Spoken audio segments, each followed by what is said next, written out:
Welcome back, everybody, to Marriage and Kinship. We started our semester off on kind of a nihilistic note because Schneider's critique of the study of kinship is a critique of the study of kinship. And after reviewing the literature as it existed at the time that he wrote that book in the 80s, he's a meaningfully separate part of human life, that it's more basic than other forms of social organization, and that it's something more than European and American social scientists putting their own ideas about family onto people who actually have really different understandings of their relationships with other people.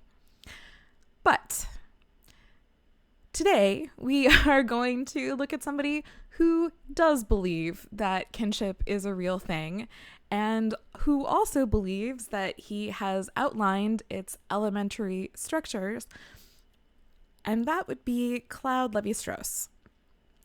So,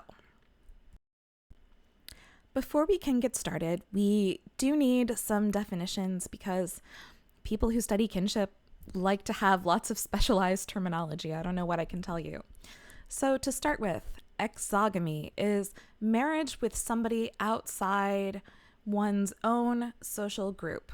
Of course, people don't just belong to one group, right?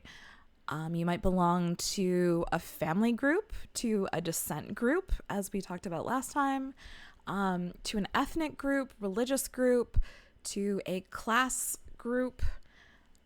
And exogamy can refer to marrying outside any of those groups. The opposite of exogamy is endogamy, which is marriage with somebody who is a member of the same social group. So somebody who shares your class status, or who shares your religion, or who shares your ethnic background, or who is part of your descent group. Most marriages are exogamous in one sense and endogamous in another. So most marriages happen outside the family. However, we define family, right? Because that's contentious. But endogamous in other senses. So class endogamy is very common. Ethnic endogamy is very common. Religious endogamy is very common. Also, sorry, that wasn't the end of the definitions. Incest is sex or marriage, and Lévi-Strauss is kind of considering them as the same thing in some ways for the purposes of these chapters.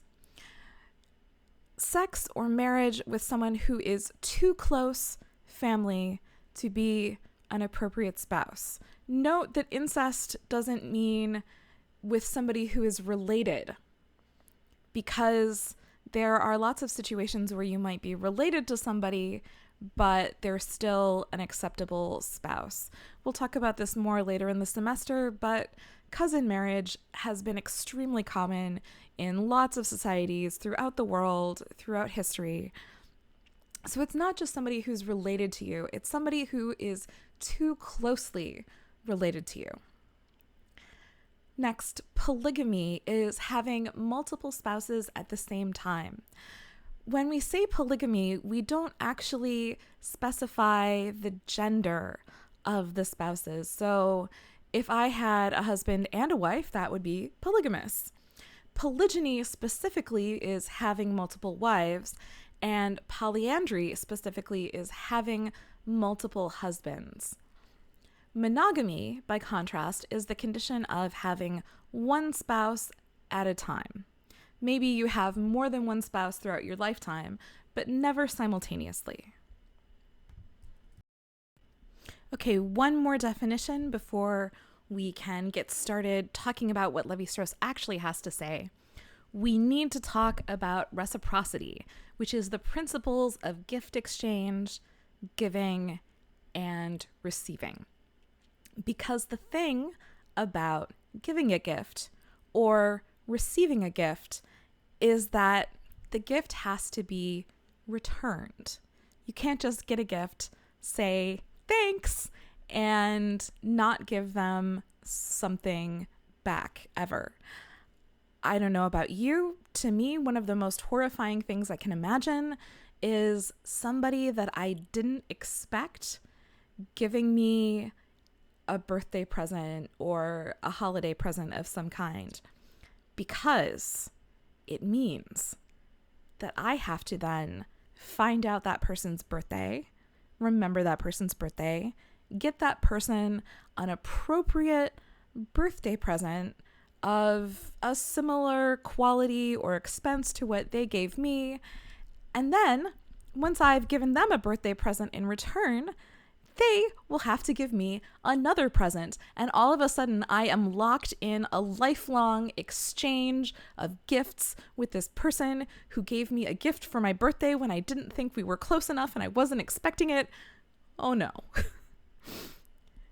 Reciprocity is very, very, very important, especially for Levi-Strauss's ideas about how kinship and especially marriage work.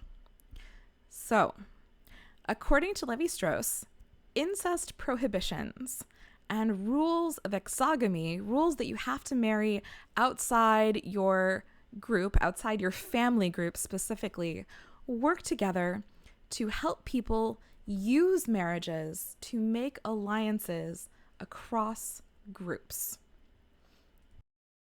So I said before that incest is sex or marriage with somebody who is too closely related. Parents and children are nearly universally prohibited from having sex with or marrying each other. Siblings, too, are almost universally prohibited from sex or marriage with each other. There are exceptions. Some of the most famous ones are pre-colonial Hawaii and also ancient Egypt, in both cases with royal marriages. Royal marriages have often, even in the history of Europe, which has much more expansive ideas about what constitutes incest, if you're supposed to find a partner of equal status, who is the only person worthy of the queen? Who is the only person who has status or power that even approaches the queen's? Who can she marry? Pretty much only her brother. Anything else would be a step down. By contrast, some societies have super, super broad rules. So this is an excerpt from William Shakespeare's Hamlet, Act 1, Scene 2. And I don't know how much you know about the plot of Hamlet, so I will tell you a little bit, assuming that you don't know, and this doesn't really have any spoilers, so if you want to later watch the play or read the play or watch an adaptation of the play, you're good. You won't be spoiled for anything. But at the beginning of the play, Hamlet is a prince of Denmark, and his father has recently died in suspicious circumstances. And in fact, Hamlet has even seen his father's ghost, who has instructed Hamlet to investigate these suspicious circumstances. But it gets worse, because Hamlet's mother, the queen, has remarried. About a month after her husband's death, she married Hamlet's uncle, her husband's younger brother, who has now become king. And Hamlet has two objections to this marriage that he states in this speech. The first is, a beast that wants discourse of reason would have mourned longer. Even an animal that can't think intellectually like a human would have been sad for longer than a month. And it's disrespectful to Hamlet's father's memory for his mother to remarry so soon. But the second objection is that this relationship is actually incest. Oh, most wicked speed to post with such dexterity to incestuous sheets. Ugh, it's gross. It's wrong. Not only is this marriage too soon, but even if it happened after, a suitable period of a couple years, it would still be wrong because it's incestuous.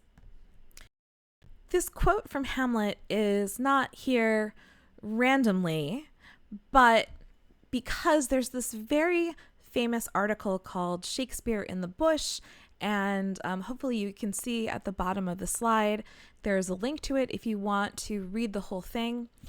But basically, it's about an anthropologist in the 1970s who goes to study the Tiv people in Nigeria. And it's the 70s, so, she doesn't have the internet and nobody has smartphones. And the only book that she brings with her to the field is a copy of Hamlet.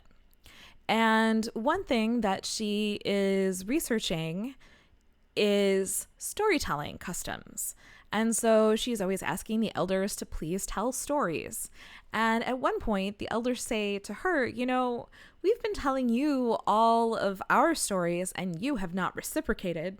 There's the danger of reciprocity, right? You need to reciprocate. You need to tell us one of your stories. So she tries to tell the Tiv elders the story of Hamlet. But the problem is that the Tiv practice what is called levirate marriage, wherein when a man dies, his younger brother has an obligation to take care of his widow by marrying her. And so in response to this relationship that Hamlet and Shakespeare's readers think is incestuous, the elders of the Tiv say, he did well. I told you that if we knew more about Europeans, we would find they really were very like us. In our country also, the younger brother marries the elder brother's widow and becomes the father of his children. Now, if your uncle who married your widowed mother is your father's full brother, then he will be a real father to you. So he's like, yeah, great. Hamlet's uncle is a great guy. He's doing exactly the right thing. And the anthropologist, she just sort of freaks out because she's like, oh, the central problem in this story isn't a problem. It doesn't work in a different culture. And later, one of the women in the room says, how could you have expected her to wait to get married again? There are things that need to be done. You need men to hoe your fields. You can't be a widow forever. You have to get married immediately. And so both of Hamlet's objections to his mother's marriage just don't work. The story doesn't translate because ideas about incest can be so different from culture to culture. So, in conclusion, I want to leave you to ponder this quote from Levi-Strauss and think about what it might mean for next time. Man is both a biological being and a social individual. What does it mean for us as humans to have this sort of dual nature? We often think of it as a dual nature, right? We are biological beings just like any other biological being. But we have this society, and society has rules. And oftentimes these rules conflict, and life is awkward. So how do we negotiate between these two parts of being human? Thank you so much for listening, and I will see you virtually next time to conclude our discussion of Levi-Strauss.